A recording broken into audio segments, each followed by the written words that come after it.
Tere! Mina olen Eesti Kirjandusmuuseumi folkloristika-osakonna vanemteadur Piret Voolaid ja kõnelen tänasele naljapäevale kohaselt ühest humoorikast Eesti vanasõnast. Nimelt, ega naer nahka riku, ega tühi jutt tükki võta. Tavaliselt oleme me juba mitu aastat kolleeg Risto Järvega erinevaid Eesti vanasõnu mõtestanud Vikerraadio saates Huvitaja. Nüüd praeguse koroonakriisi tõttu on need raadiosalvestused mõistagi katkestatud, niisiis räägin ma seekord oma koduarvuti ees, oma kodus ja vaatame, mis sellest tuleb. Nalja pole kunagi liiga palju, seetõttu soosib tänane päev, 1. aprill, iseäranis nalja ja naeru, seda hoolimata praegusest rusuvast eriolukorrast. Ise võib julgelt nalja teha ja teisi haneks tõmmata, aga mis seal salata, on oht ka naerualuseks jääda. Vanasõna ega naer nahka riku, ega tühi jutt tükki võta on vägagi asjakohane. Seda saavad lohutuseks öelda need, kes aprillinalja õnge lähevad ja needki, keda välja naerdakse ja kes pika ninaga jäävad. Põhiliselt on selle rahvatarkusega julgustatud just isikut, kes siis teiste naeru, aga samuti kaaslaste tagarääkimist kardavad. Naer ja tühi jutt ei tee midagi, pole vaja sellest välja teha, ütleb see rahvatarkus. Nüüd tänase naljapäeva taustast lühidalt nii palju, et selle kergemeelse ja lustaka päeva saamislugu on keerukas ja mõtlemapanevalt koomiline. Traditsiooniliselt pühitseti uut aastat paljudes vanades kultuurides, muuhulgas ka roomlaste ja hindude juures just 1. aprillil. Ja pärimus räägib, et 1582. aastal põhjustas palju segadust paavst Gregorius 13. kalendrireform, millega siis nihutati uus aasta 1. aprillilt 1. jaanuarile. Osa inimesi jätkas vanade kommete järgi elamist ja uue aasta tähistamist 1. aprillil. Ja neid siis hakatigi haneks tõmbama, neile naljaõnnitlusi saatma või neid ka narriks hüüdma. Päeva nimi paljudes keeltes ongi narripäev. Igatahes tähistatakse 1. aprilli väga paljudes maailma riikides, kõikjal on levinud ka aprillikaartide saatmine näiteks. Eesti Kirjandusmuuseumi rahvaluulearhiivis leidub selle rahvatarkuse ega naer nahka riku, ega tühi jutt tükki võta kohta üle 100 kirjapaneku, nii et päris palju, ja 4-köitelises vanasõnaväljaandes kannab see ütlus tüübinumbrit 7133, vaadake, siin ta on. Ja üleüldse on selles vanasõna väljaandes siis kokku 15 170 erinevat vanasõna tüüpi meil. Eesti Kirjandusmuuseumi rahvaluulearhiivist leiame selle rahvatarkuse vanimad üleskirjutused 19. sajandi lõpust ehk siis ajast, mil sai hoo sisse meie rahvaluule kogumine laiemalt.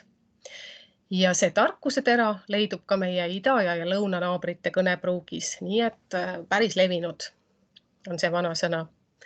Ja nüüd vaatame, kuidas siis rahvas seda vanasõna seletanud on.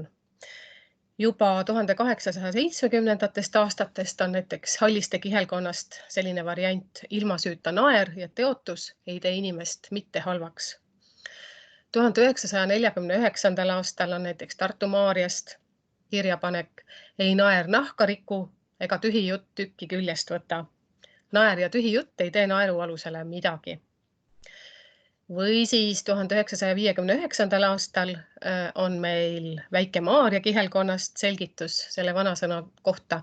Põhjuseta laimu kohta üteldakse ei ilmsüüta, kui ilmsüüta laimatakse.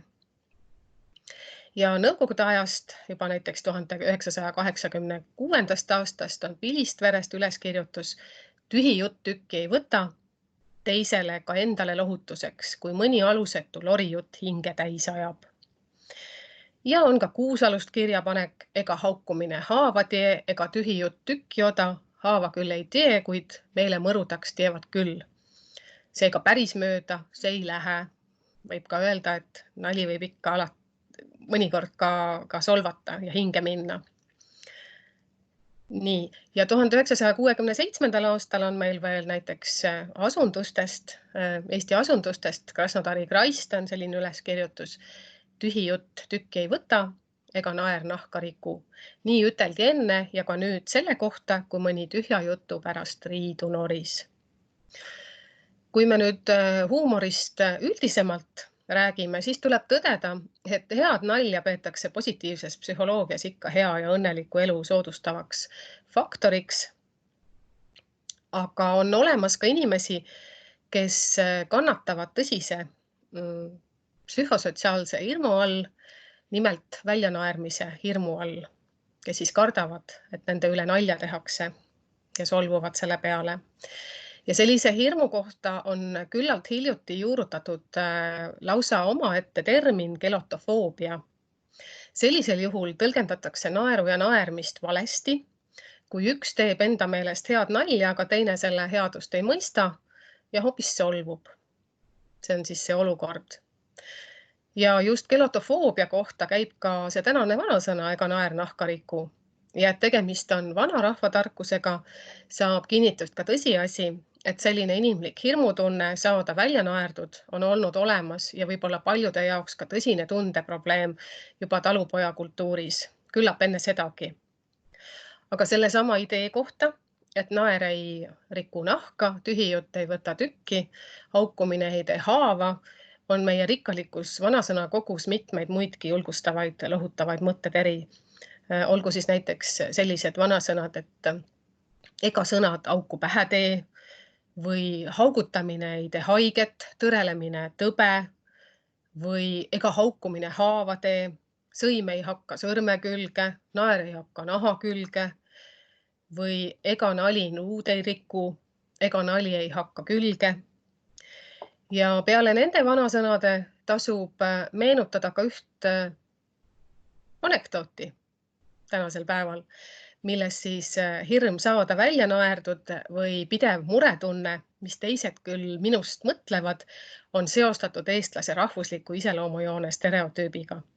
Teate ju küll seda levinud anekdooti, kuidas ameeriklane, venelane ja eestlane seisavad loomaaias elevandipuuri ees ja vaatlevad ja mõtlevad. Ameeriklane arutleb, mis sihuke maksab ka. Venelane mõtleb, oi, palju sihuke sööb ka. Ja siis eestlane mõtleb endamisi, ei tea, mis ta minust ka mõtleb. No folkloristid teavad rahustada, et täpselt selline anekdoot on väga paljudel teistelgi rahvastel, nii et see peene nimega hirm gelotofoobia on pigem siiski üldinimlik kui rahvuslik tundevärv. Ja lõpetada jääb üle üksnes vanasõnaga, naer on terviseks. Praegu on Eestis tõesti eriolukord ja kohe selle esimestel päevadel soovitasid ka tunnustatud perearstid ja psühholoogid mitte unustada kriisiolukorras nalja tegemist, isegi musta huumorit. Nii et rohkem nalja, eriti täna, ja kes täna aprillisjaks jääb, ärgu jäägu norutama. Võtku kohe vastumürk kasutusele ja mõelgu ise mõni vahva aprillinali välja.